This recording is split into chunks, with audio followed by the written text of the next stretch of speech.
நீங்கள் பார்த்துக் கொண்டிருப்பது உங்கள் விஜய். சபாபதி பிள்ளையின் பிரசங்கம் சென்னையில பிரசித்தம்.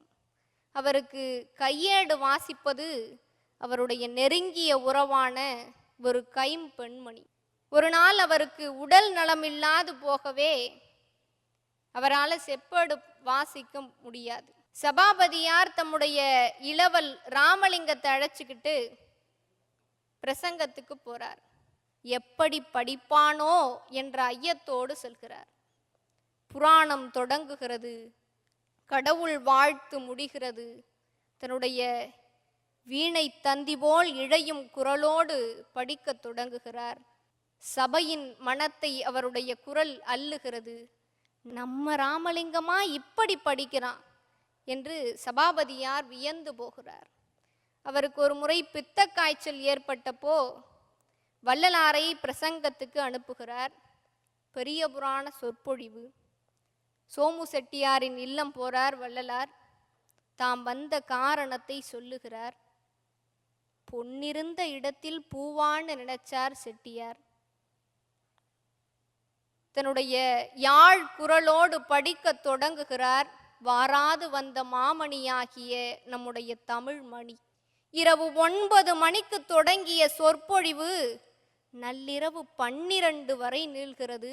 அப்போது ஞான சம்பந்த பெருமானின் வரலாற்றில் 2 வரிகளே நிறைவுற்றது. அவர் கருங்குழியிலே சன்மார்க்க அன்பர் ஒருவர் வீட்டில் தங்கியிருந்தப்போ ரெட்டியார் வெளியில போக வேண்டிய நிமித்தமாக ஒரு விளக்கு ஏற்றி வச்சுட்டு அதற்கு பக்கத்திலே புதிய மண்பாண்டத்தை பழகுவதற்காக தண்ணீர் விட்டு வச்சுட்டு போறார்.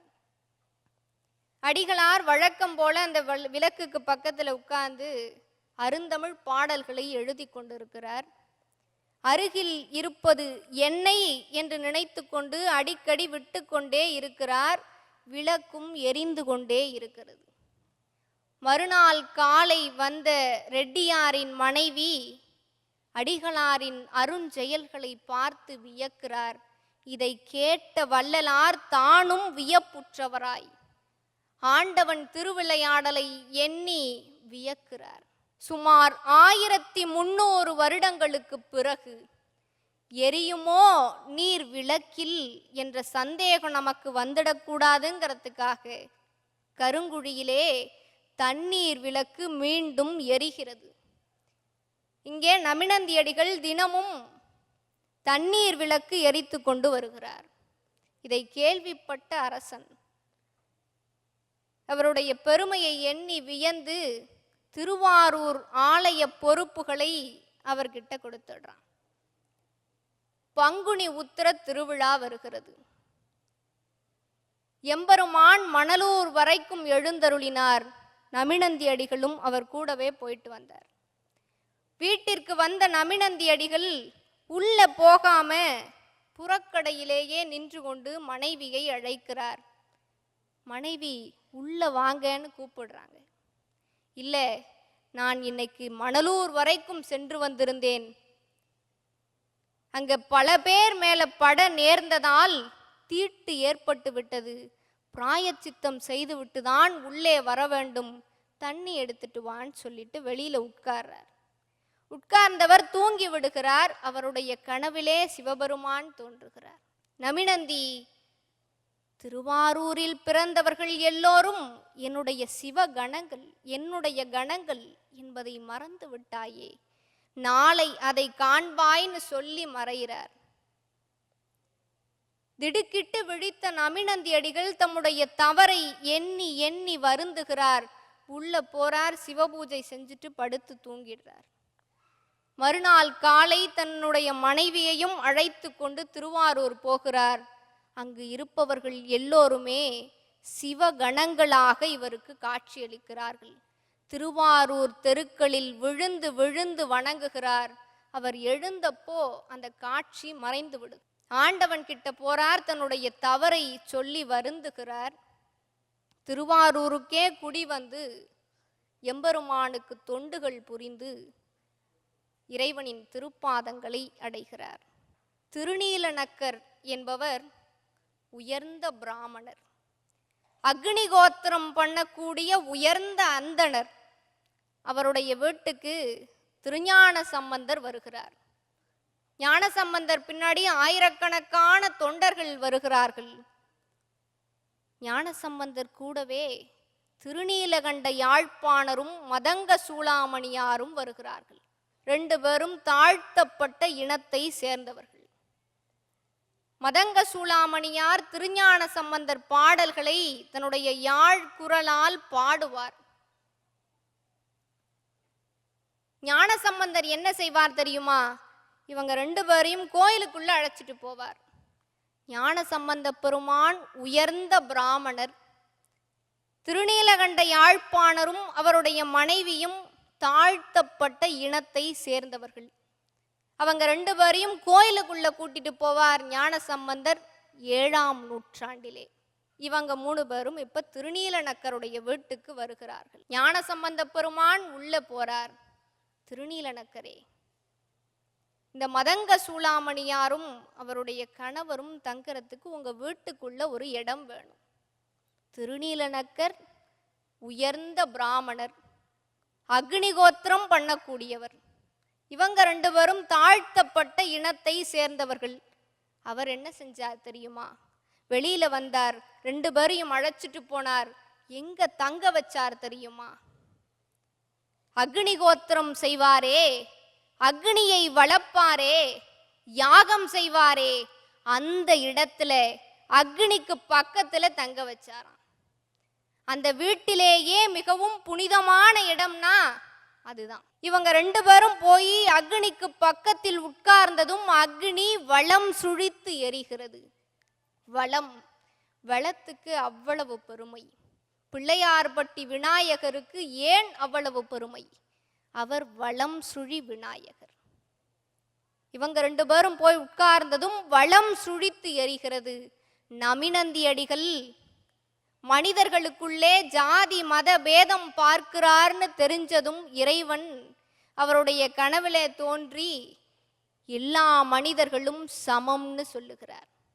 இங்கே திருநீலநக்கர் செய்த உயர்ந்த செயலை அக்னி வளம் சுழித்து எரிந்து பாராட்டுகிறது. அப்போ இறைவன் என்ன சொல்லுகிறார்? எல்லோரிடத்திலும் பேதமற்ற அன்பு. இதைத்தான் ஆண்டவன் விரும்புகிறார்.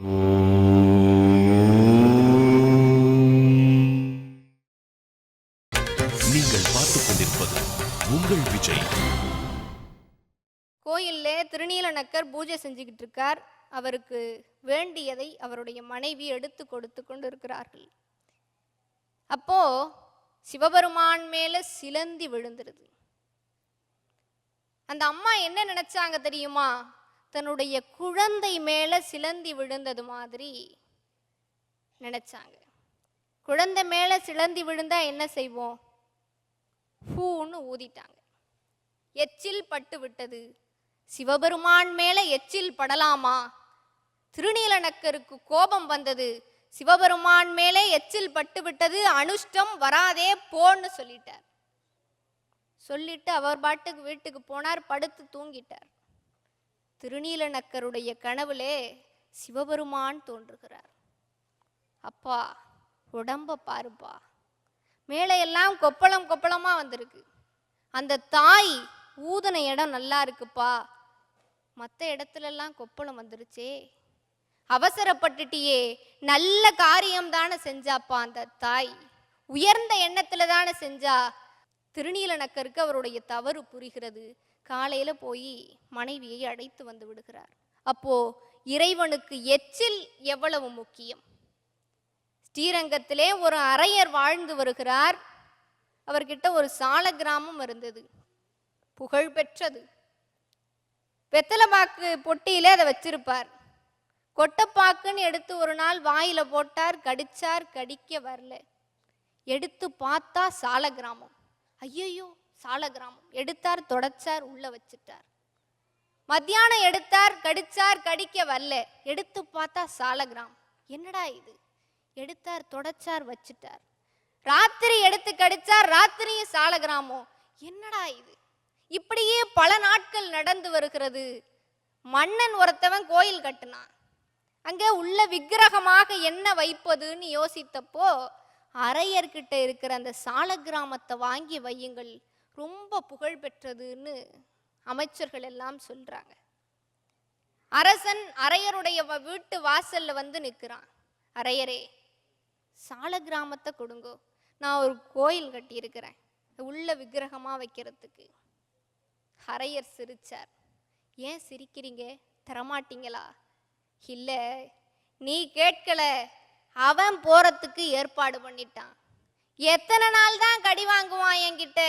காலையில கடி வாங்கி, மத்தியானம் கடி வாங்கி, ராத்திரி கடி வாங்கி, எத்தனை நாள் கடி வாங்குவான்? அவன் போறதுக்கு ஏற்பாடு பண்ணிட்டான். இந்தாப்பா எடுத்துட்டு போ. ஒரு நாள் போச்சு, 2 நாள் போச்சு, 3 நாள் போச்சு. 3ஆவது நாள் சால கிராமம் அரசனுடைய கனவுல போய் நிக்குது. அரசே, பார்த்தா சால கிராமம். என்னப்பா ஏன் வந்த? கோயில்ல எல்லாம் நல்லா இருக்கா? 4000 திவ்ய பிரபந்தம்லாம் நல்லா பாடுறாங்களா? எல்லாம் நல்லா பாடுறாங்க. சரி, என்ன குறை, இப்ப ஏன் வந்த? இல்லப்பா, நான் பழைய வெத்தலை பாக்கு பொட்டிக்கே போயிடலாம்னு பார்க்குறேன். அரசனுக்கு ஆச்சரியமா இருந்தது. என்னையா, அந்த வெத்தலை பாக்கு பொட்டியில இருக்கிறது என்னுடைய கோயில்ல இல்ல, அரசனுடைய கோயில்ல இல்ல கேட்குறான். இல்ல, எல்லாம் இருக்கு. அரையனுக்கு இந்த கொட்டப்பாக்குக்கும் சால கிராமத்துக்குமா வித்தியாசம் தெரியாது? எனக்கு எப்பெல்லாம் ஆழ்வாருடைய பாசுரங்களை கேட்கணும்னு தோணுதோ அவன் கொட்டப்பாக்கத்தான் எடுப்பான். நான் அதை தள்ளி விட்டுட்டு அவன் கையில போய் உட்கார்ந்துப்பேன்.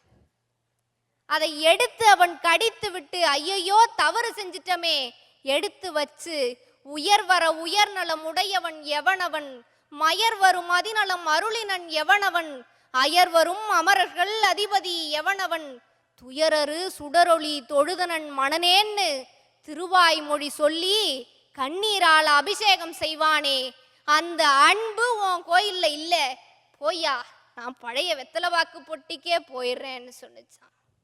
அப்போ ஆண்டவன் சடங்குகளுக்கு ஆட்பட மாட்டான், அன்புக்குத்தான் ஆட்படும். 2002 செய்தி ஒன்று. ஒரிசாவிலே குண்டுபரசிங்கிற கிராமத்துல கடுமையான தண்ணீர் பஞ்சம், குடிக்கிறதுக்கு கூட தண்ணி இல்லை. அப்போ விவசாயம் அங்க சாத்தியமே இல்லை. துர்பலா நாயக் என்ற ஒற்றை மனிதர் குளம் வெட்டுங்க, தண்ணியை சேமிக்கலாம்னு சொல்றார். அவருடைய யோசனையை யாரும் காதுல வாங்குற மாதிரி தெரியல. அவர் அதுக்காக வருத்தப்படல. ஒற்றை மனிதராக 25 ஆண்டுகள் தன்னந்தனியே குளம் வெட்டுகிறார். குளம் வெட்டி முடித்ததும் மழை நீர் அதுல வந்து விழுந்து சேமிப்பாகுது. ஆண்டு முழுவதும் அந்த ஊர்ல தண்ணீர் பஞ்சம் இல்லை. இப்போ உச்சகட்ட செய்தி என்ன தெரியுமா? அந்த துர்பலா நாயக் என்ற மனிதருக்கு பார்வை கிடையாது. பார்வை இல்லாத அவர் குளம் வெட்டினார். கிபி 600க்கு முற்பட்ட காலத்திலே திருவாரூரிலே தண்டியடிகள் என்பவர் வாழ்ந்து வந்தார். அவர் பிறவி குருடர், இறைவன் மேலே எல்லையில்லாத அன்பு கொண்டவர். அகக்கண்களாலே இறைவனை கண்டு மகிழ்ந்து வந்தார். அந்த நாளிலே திருவாரூரில் சமணர்களுடைய பெருக்கம் அதிகமாயிடுச்சு.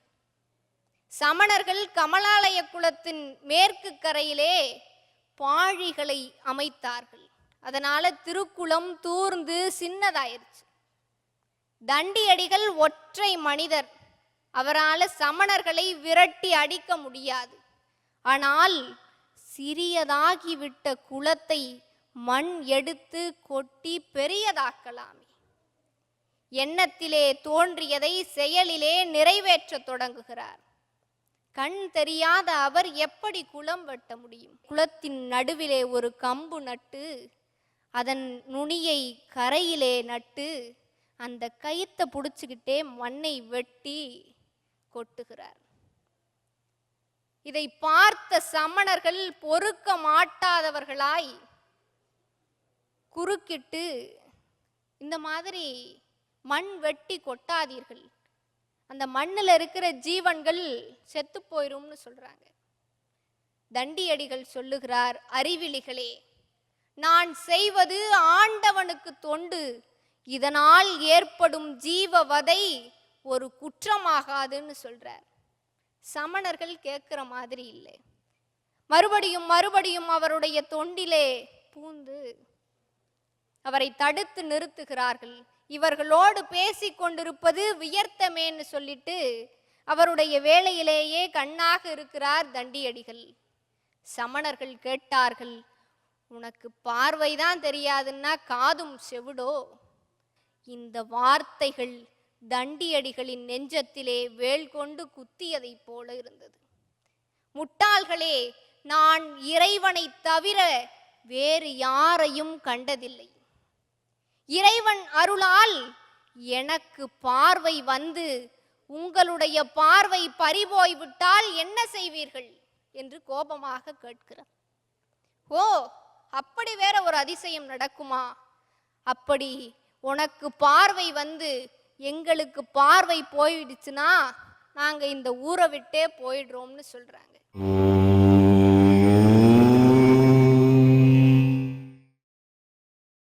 நீங்கள் பார்த்துக் கொண்டிருப்பது உங்கள் விஜய். தண்டியடிகள் தட்டு தடுமாறி சிவபெருமான் சன்னதியை அடைகிறார். ஆண்டவா, சமணர்கள் இன்று என்னை அவமானம் செய்து விட்டார்கள், நீ பார்த்துக்கிட்டு இருக்கியே என்று மனம் குமுறி மடத்துக்கு போறார், படுத்து தூங்குறார். இறைவன் தண்டியடிகளுடைய கனவிலே தோன்றினார்.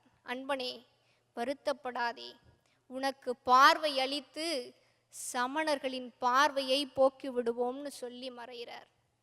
அரசனுடைய கனவிலையும் தோன்றி, இன்னைக்கு என்னுடைய அன்பன் தண்டியடிகள் சமணர்களால் அவமானப்படுத்தப்பட்டு விட்டான், என்னுடைய தொண்டனின் உள்ள களிப்பை அறிந்து நடந்து கொள்னு ஆணையிடுகிறார். அரசன் மறுநாள் காலையில ஓடி வருகிறான், தண்டியடிகளை பார்க்கிறான். நேத்து என்ன நடந்ததுன்னு கேட்கிறான்.